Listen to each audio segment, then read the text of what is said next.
Right behind me is a Porsche Boxster that I bought from the auctions for $6,300. And because we bought this for so cheap, we should be able to sell it and make a profit, or at least get it on the road for under market value. And in the last video, we took it off the trailer. Oh, stop it! Pushed it into the driveway, and we got it started for the very first time. Oh my God! I then started taking everything apart, and to my surprise, there was absolutely no frame damage. All we really needed to do was replace the broken bits with new parts, and over the past few days, I've been collecting parts from Facebook and eBay, and we almost have every single part in order to fix this car. So, you remember the old bumper? I found another bumper on Facebook Marketplace. And guys, do you remember this broken AC condenser and radiator? Well, I found this listed on eBay, and we of course have the suspension components. Yeah, we literally have everything, guys. It's crazy to think that we might actually get this car on the road running and driving for under market value, because the damage isn't even that bad and the parts were very cheap. So I started off by installing the radiator unit, as I thought I'd tackle the hard stuff first, and the radiator unit is held onto a bracket which bolts onto the chassis of the car with just 2 bolts and 1 nut.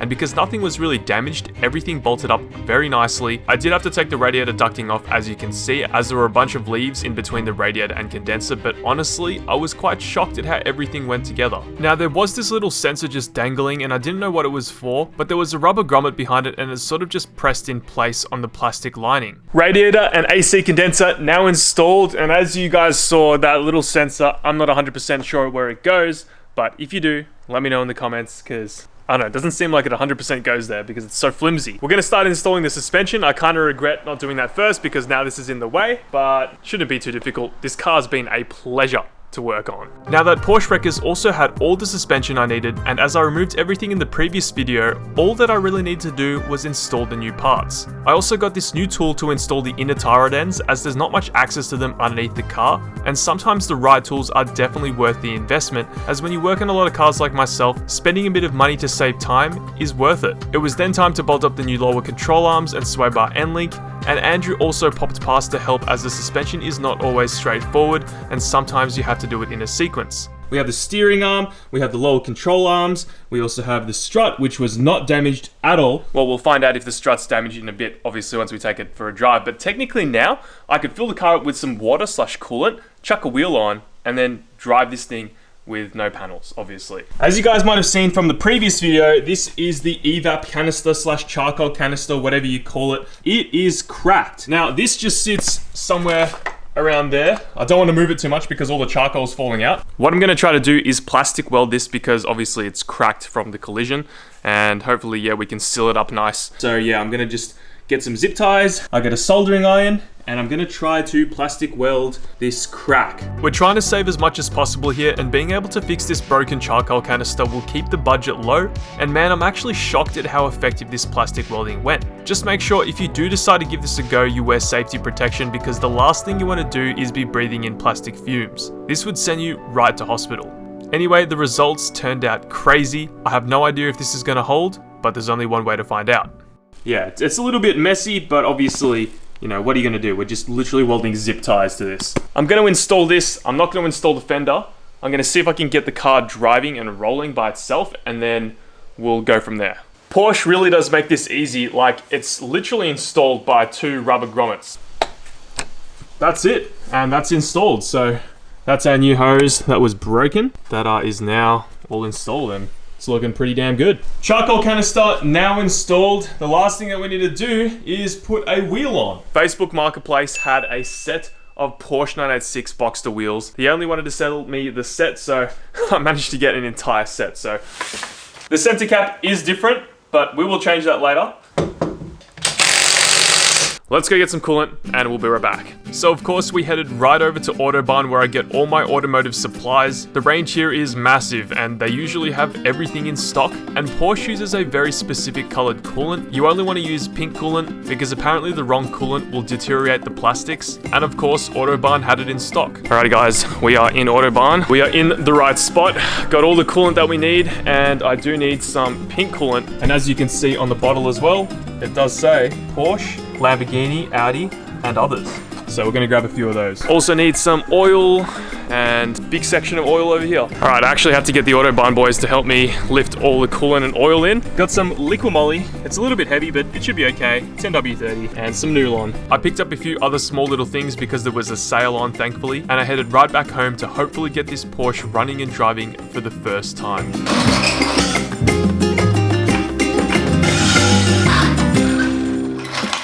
The Porsche is finally on the ground with a new suspension. All we need to do now is connect up the battery and then basically flip the car around so we can start bleeding the coolant. I can't believe we're finally at this stage. Okay, battery installed. We're now going to flip the car around. All right, I do have to be a little bit careful getting in this thing because there is wiring everywhere, but... Yes! Hell yeah, okay. Holy crap, man. From where this thing came from to now driving just doesn't feel right. Oh wow, it is insane as well with the top down. We can't drive this thing for too long because it has no coolant, so we're just gonna turn it around. Oh my god, bro. Bro, everything feels fine with the steering. Oh my god. Okay, let's turn it off and start bleeding the coolant.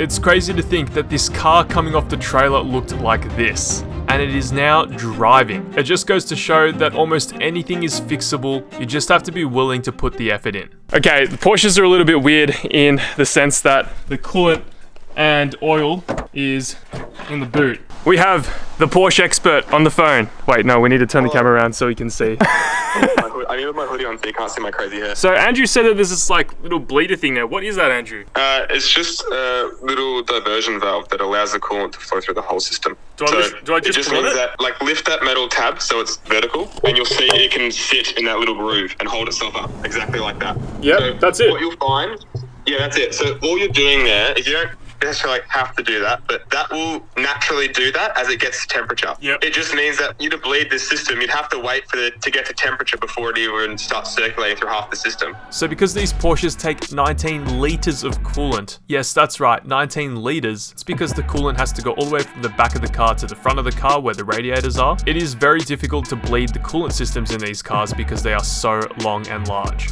Uh-oh. Anyone want this? I'll steal it for you and I'll send you it. Just message me on Instagram. Anyway, we got the pink coolant, started putting that in. And then of course, because it's concentrate, I also put some water in as well. The bottle says to do a 50-50 mix, so 50% coolant and 50% water. And then the car started running a little bit weird. Oh, it's sucking. Why is it so smoky? Look at that. Oh, it stinks. Get out. Apparently there's like an oil to air separator in these cars, and if they start failing, then we get a very smoky exhaust because it's just basically burning oil. So that might be what's happening right now, but I'm not too sure. So it's pretty concerning. That's a lot of smoke, man. It's a lot of smoke. Does not smell good. Yo, so it's like misfiring, like when it starts like warming up a little bit. Give it some revs. I gave it some revs, but it's like going, whoa, like it's cammed or something. There's a battery back in it, and Yeah. put some load on it, and now it's probably itself. Yeah, do you reckon it's the battery they got in it? Test the voltage on it. I'll When it's running. Okay, I'll check that. For some reason, while we were bleeding the coolant, it sounded like there was a misfire. New engine? No. The car was just not running correctly, and Andrew thought that it might be the voltage on the battery because we did reuse the battery that it came with. So I checked the voltage, but everything sort of checked out, but I swapped the battery anyway just in case, but that still didn't fix our problem. Now I completely forgot that I left the oil cap loose, and I guess these engines are pretty sensitive to vacuum, so it was just that, but it was kind of scary. Alright, we found the problem and why it was misfiring like that. It's because I left the oil cap on, and that was obviously creating like a big vacuum leak or something. Whoops! Anyway, everything was all fixed and we bled the coolant successfully, so then of course I had to flex the convertible on all the boys. Look at that! Well, we successfully bled the coolant and we're now going to start putting all the body panels on. So I've got all the boys here because we are having a bit of a problem. Do you want to explain the problem, Andrew? It doesn't fit. Door doesn't fit. No. No. So the gap here is too small. And we really can't figure out how to adjust the door because the hinges aren't like a normal door hinge. They're like welded to the body of the car. So we're going to get all of our ego lifting practice and lift the door until it fits. And just hopefully not turn it into butterfly doors. This is a Porsche, not a Lambo. And that is exactly what we did. Oh God! Because it seemed like the hinges were bent and there isn't really any adjustment through bolts that you can do. So we just got squatting and yeah, we didn't really make a difference. Well, that didn't work. So we're just gonna get to putting the fender on, / guard, whatever you want to call it. Yeah, the guard should go on pretty good. And then the bumper.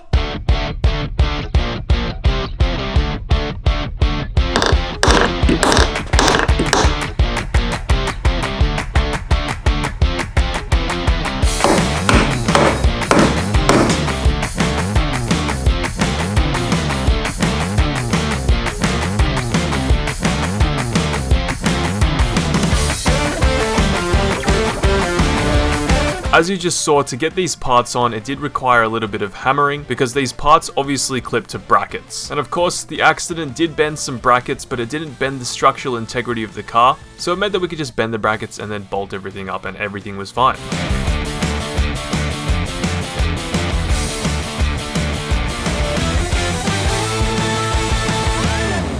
Headlight going in for the first time. The fender's not on perfect. The body lines are a little bit off, but that's for later. Let's see. Will she slide in? You alright? Jesus Christ! I just pushed it. You gotta. Oh, okay. Yeah. Oh, you can adjust it. Yeah, so you adjust the whole bracket Yeah. to move the headlight. That's toxic. Alright, it's finally time to put the silver bumper on. Silver, red, and green. Christmas. Tinsel. Tinsel. This is the tinsel. This is the I have a tinsel. Christmas Porsche. You should put a tree in the passenger seat. Now, the body lines aren't perfect, but I just want to say again how easy it is to work on these cars. The bumper literally clips in place unlike any other bumper I've installed before. It seems like these Porsches in some aspects are easier to work on than some JDM cars. How insane is that?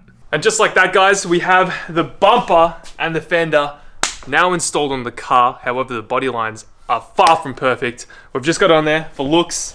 As you can see, yeah, we need to do a lot of adjustment. I just wanted to sort of see the car complete today. And yeah, this is, I guess, what it looks like. I'm gonna now move this outside because I just want to see it in the light. Unfortunately, some of the panels have also been dented. I don't know if you can see that. That's the replacement panel, but that's the body shop's job, or my job if I decide to do the body work myself. But last time I tried to do that, it ended badly. But yeah, let's drive this thing out. Complete Porsche, baby. Woo! We have a fully complete Porsche, baby. Yeah, don't show them that. We'll replace those later. Other side as well. Yeah. Really? Yeah. One of the headlights doesn't work though. Yeah, I know. One of the headlights is... need to replace one of the bolts. This is sick, man. What does it look like? There it is. Safety first.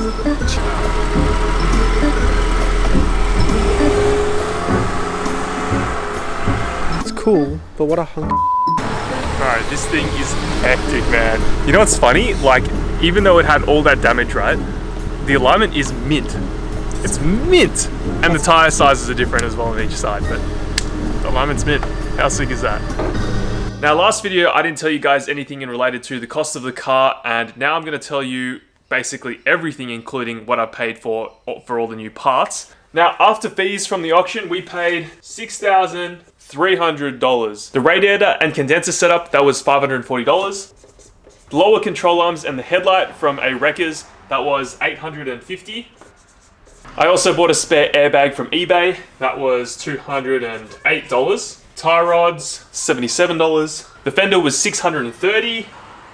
The wheels and the bumper were probably the most expensive thing that I've paid for at the moment, and they were $1,050. So guys, that now brings our total to $9,655. Now, we still need to, of course, buy a few more things, but that's a pretty good amount of money to spend on a car that's worth in the range of $17,000 to $20,000. So we still have plenty of room to get this car on the road for under market value. And if this car was manual, it'd be worth even more money, but unfortunately it is auto. And we could manual swap it down the line, but that would obviously add to the costs. And now, a lot of you guys were concerned about the history on the car. A lot of you guys were like, oh, the airbag has gone off, means it's written off, or it's, you know, got a repairable write-off title. But guess what?